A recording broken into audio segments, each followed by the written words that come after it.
रसगुल्ले।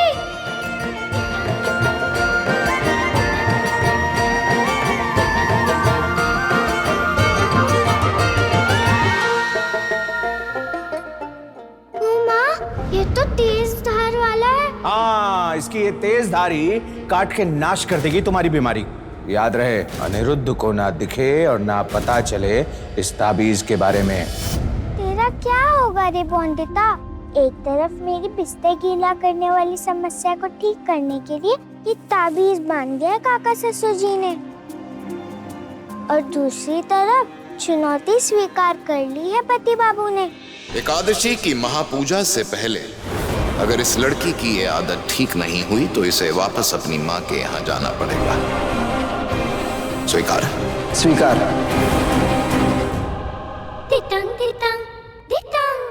पर जब सामने मिठाई हो तो सब भूल नहीं जाना चाहिए बोंदिता।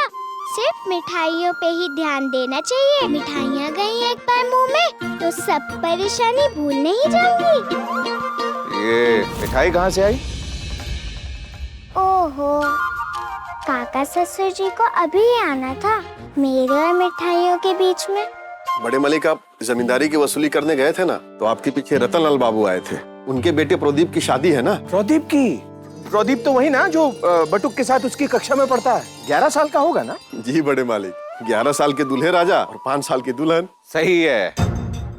बच्चों के लिए ये सब निर्णय शुरुआत में ही ले लेना चाहिए, नहीं तो ना जाने क्या क्या भुगतना पड़े हमारी तरह। आपको सब परिवार न्योता दिया है बड़े मालिक। अनिरुद्ध बाबू और छोटी मालकिन 9 वर वधू हैं, तो उन्हें तो खास बुलाया है। पर शादी के घर में तो सब औरतें एक जगह सोती हैं और हम बहू को वहां उनके साथ अकेले सोने नहीं दे सकते। अगर उनके सामने बिस्तर गीला कर दिया नींद में तो विवाह की अग्नि में खानदान का मान सम्मान जलकर खाक हो जाएगा। सोने से पहले किसी भी बहाने से घर वापस बुलवा लेना होगा हमें बहू को। अनिरुद्ध बाबू सुनिए तो। अनिरुद्ध बाबू देखिए। क्या क्या सुनना है सौरभ? तुम जानते हो ना, सौरभ कल गांव के सारे मुखिया आए थे मुझसे बात करने।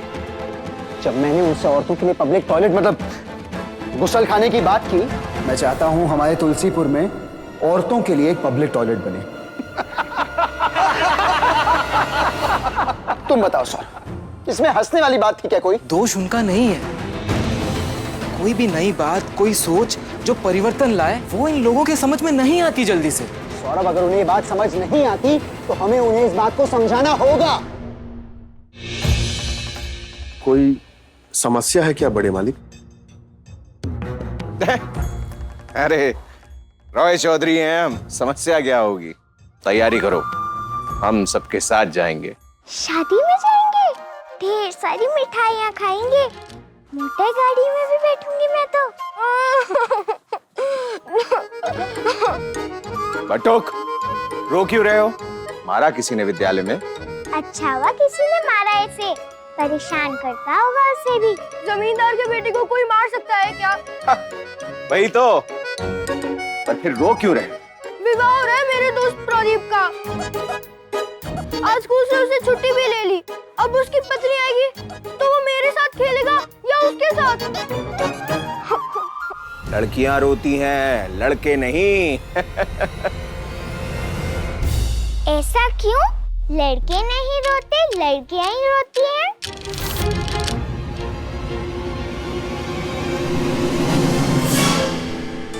सौरभ, हम नौजवानों को ये बीड़ा उठाना होगा। करना क्या है, बस 5 औरतों से हामी भरवानी है सार्वजनिक गुसल खाने के लिए, फिर सिटी काउंसिल की परमिशन मिल जाएगी। मुश्किल है क्या ये सब? लड़के और लड़कियों में भेदभाव क्यों? क्यों औरतों को उनका अधिकार ना मिले? भूख तो लगती है लड़कों लड़कों को लड़कियों की तरह। नींद तो आती है लड़कों को लड़कियों की तरह, बल्कि ज्यादा ही आती है। दर्द भी तो दोनों को एक जैसा ही होता है। आंखें भी लड़कों और लड़कियों की दो ही होती हैं। आंसू भी भेद करते हैं क्या लड़के और लड़कियों में काका ससुर जी? बस बात यही है कि मैं 7-8 साल से लंदन में था, बैरिस्ट्री की पढ़ाई कर रहा था। यहाँ अपनों से नाता टूट सा गया है।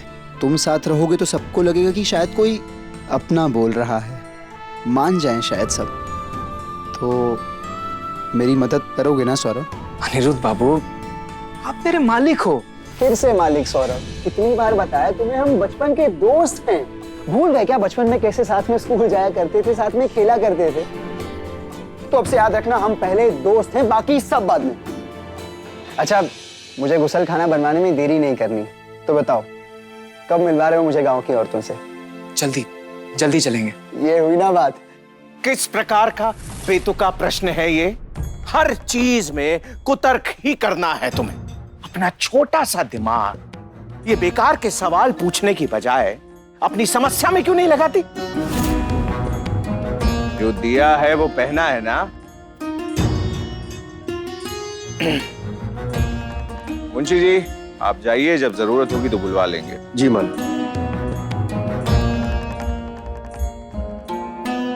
अरे सुनो, जुबान में तर्क और पांव में चक्र।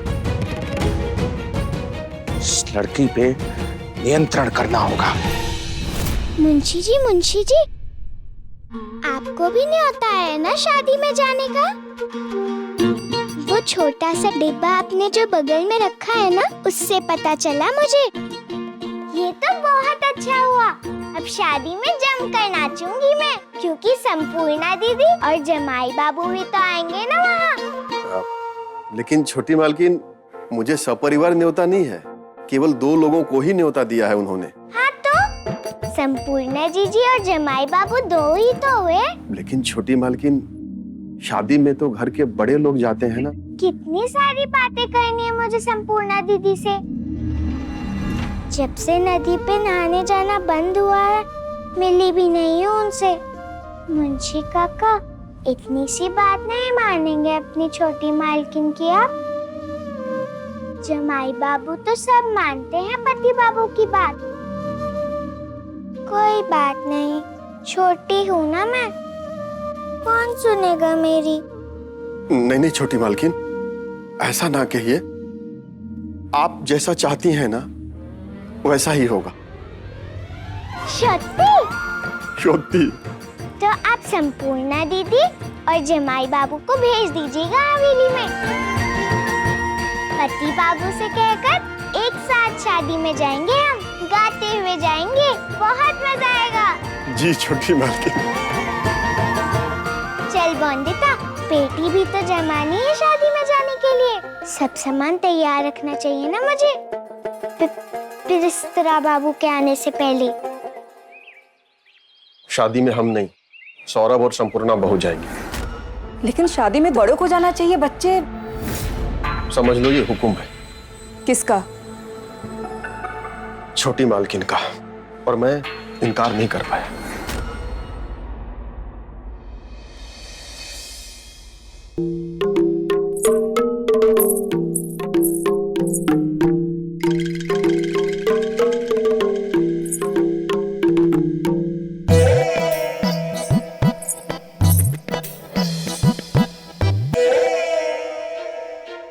मैं जानती हूँ कौन आया है। मेरी परी दीदी आई है ना।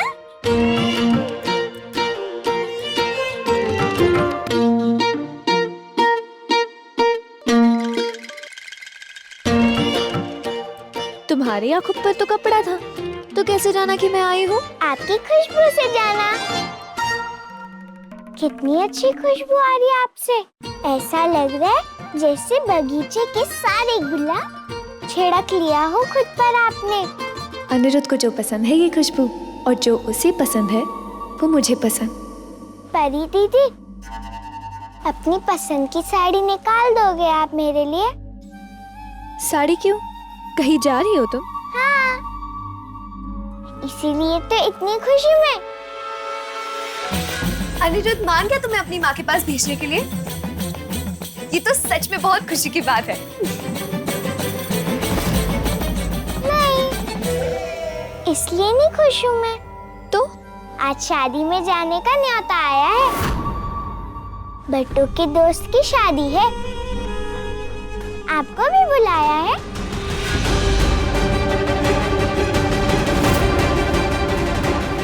हाँ। सच्ची? फिर तो खूब आनंद आएगा। कितना खुश होते हैं ना सब शादियों में जाकर।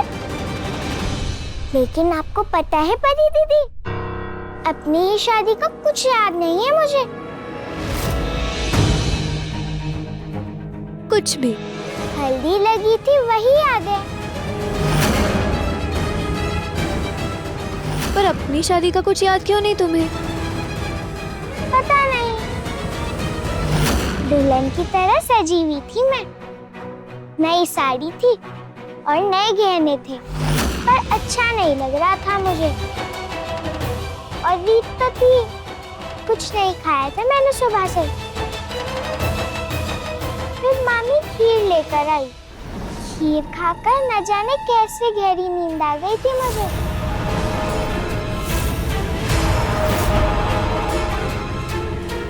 जब आँख खुली तब राक्षस बाबू मेरे सामने थे।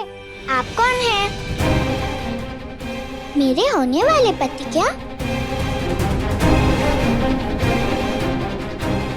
तुम भूल गई, पर मैं नहीं भूल सकती बौद्धिता कि तुम्हारी वजह से सबसे हसीन दिन मेरी जिंदगी का सबसे मनहूस दिन बन गया, सिर्फ तुम्हारी वजह से।